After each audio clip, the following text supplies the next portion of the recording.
All right, hey kids, I want to talk to you about this problem that we're going to do on area and perimeter. And it's similar to what we talked about yesterday in the note card and the practice problems. However, today there's kind of an added twist to it. And that twist is that you start to look at diagonals and how we start to work with diagonals and partial shapes.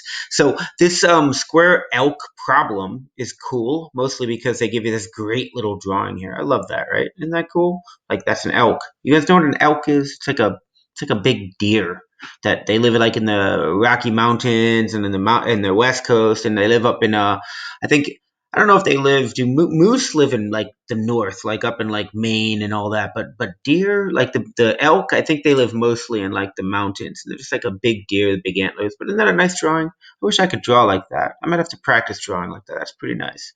All right, so that has absolutely nothing to do with this, as because what we're actually figuring out is the actual block letters. This is more of like an area thing. Like if you were making a sign for elk, right? Like if you were selling elk or something, I don't know, you named your company Elk.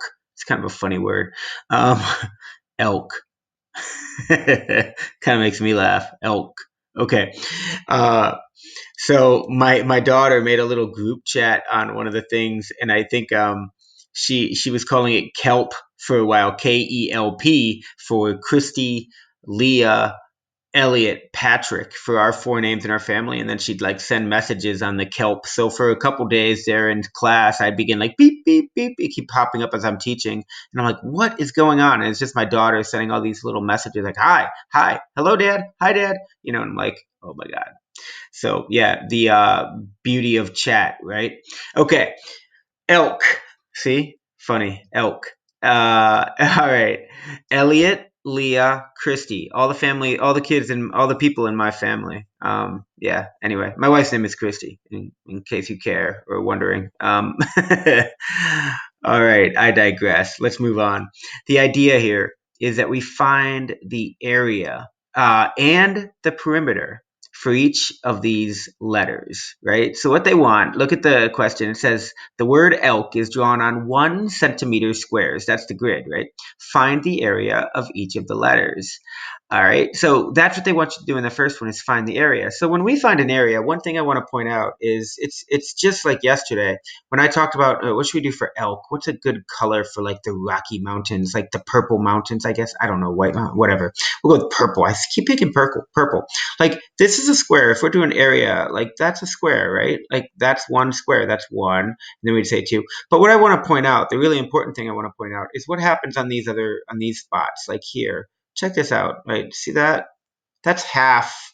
If we're talking area, that right there is 1/2 of a square, right? But if you notice, when you put them together, there's another one below it, right? So now you've got 1/2 plus 1/2, and that gives you one whole. So what we can say is, like, I'm gonna back up, like this, because it's two halves, like these two halves right here go together and make another whole square, right? So that also becomes just like one, because it's basically 1/2 plus a half. So that's something to pay attention to. The other thing I wanted to point out is look at the K. The K is interesting, right? Like the K has like these shapes, this triangle shape here. Now we talked about this a little bit last week, I think. If I'm talking about squares and I cut that square in half like this, how much is there? Well, isn't that also 1/2 of a square? So that's 1/2 of a square as far as area is concerned, right? So if that's 1/2 of a square, let's change the color. How much is this triangle right next to it, right? Isn't that also half of a square? So don't those two together, like this is also, half of a square, right? 1/2 of a square. So when you figure out the K, you got to look at all those half squares and see what you end up with, right? Not too hard. But once again, we're measuring squares, but if we have half a square, we count it as half a square, right? So I want you to kind of do that. You're going to find the area of the E, the L, and the K. All right, let's go to the next slide in this little set. I'm going to shut this down. All right, now they want you to find the perimeter. Same deal as what we just did, except same word, same everything, except that now they want you to look at perimeter. And they say right here, the length of a diagonal of a 1 centimeter square is approximately, oh, this is important, they're giving us information that we need, is approximately 1.4 centimeters. So what they're saying is that the distance, remember perimeter, that distance is 1.4 centimeters, right? That's really important because how can we figure out the perimeter of something with a diagonal if we don't know what it is? Like that diagonal distance is clearly bigger than the side length, right? Going from corner to corner is a longer route than going from here to there. You can tell it's longer. So now we know how long it is. It's 1.4. And we've done our decimal units. So you guys kind of can do this. So what you want to do is when you're adding these up, and that only affects the k, right? But here's a diagonal, right? Right there. How big is that diagonal? It's 1.4 centimeters, right?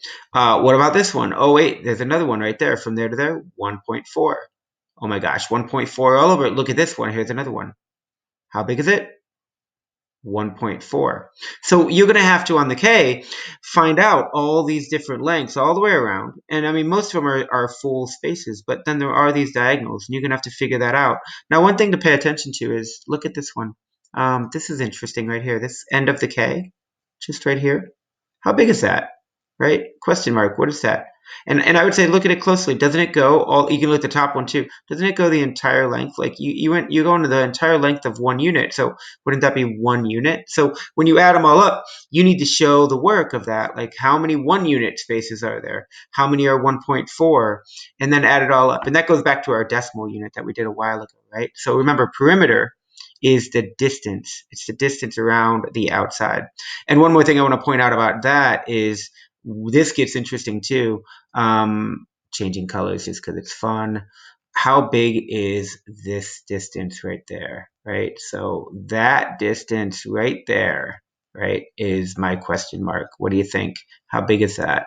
So take a look at it. Take a look at the same thing here. How big is that line from there to there? How much would that be? Notice what one would be. You know, like for instance, like, you know, the distance from here to here, right, is 1 unit, right? How big is the distance right there? So I want you to think about that on these, and those you got to add up too. So see what you can do on perimeter.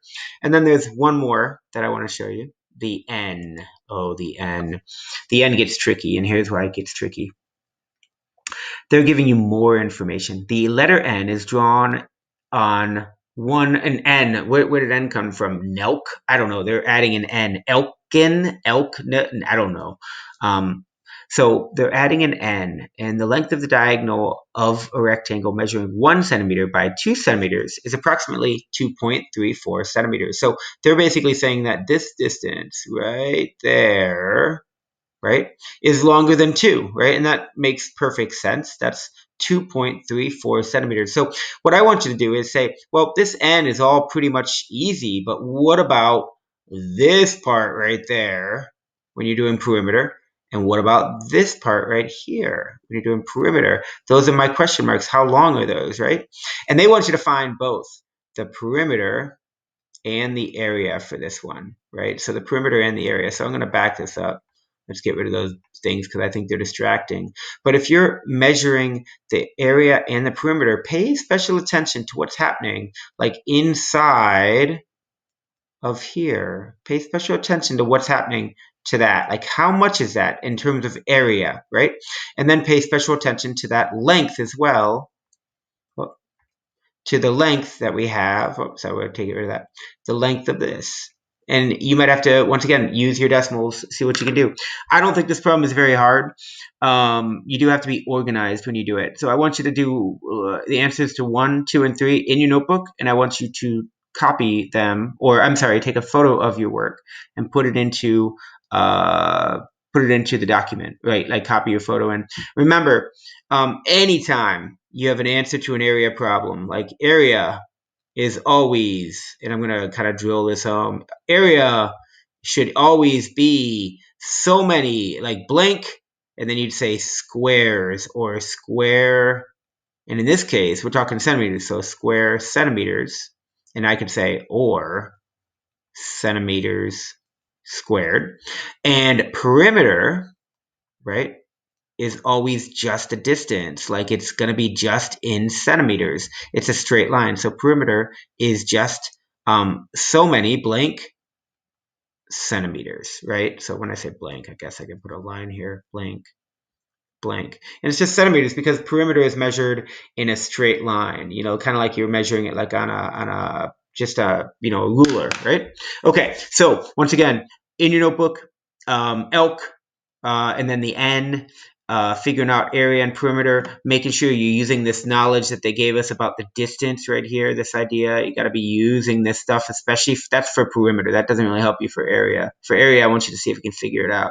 But that's that distance right there for perimeter. So try that stuff out. Show me your work. My guess is that most of your answers for the diagonals will end up being some form of decimal will be needed, right? Like you'll have to add things up. Remember, decimals line up, right? So if you have decimals in some of your numbers, make sure when you're adding them up, you line them up.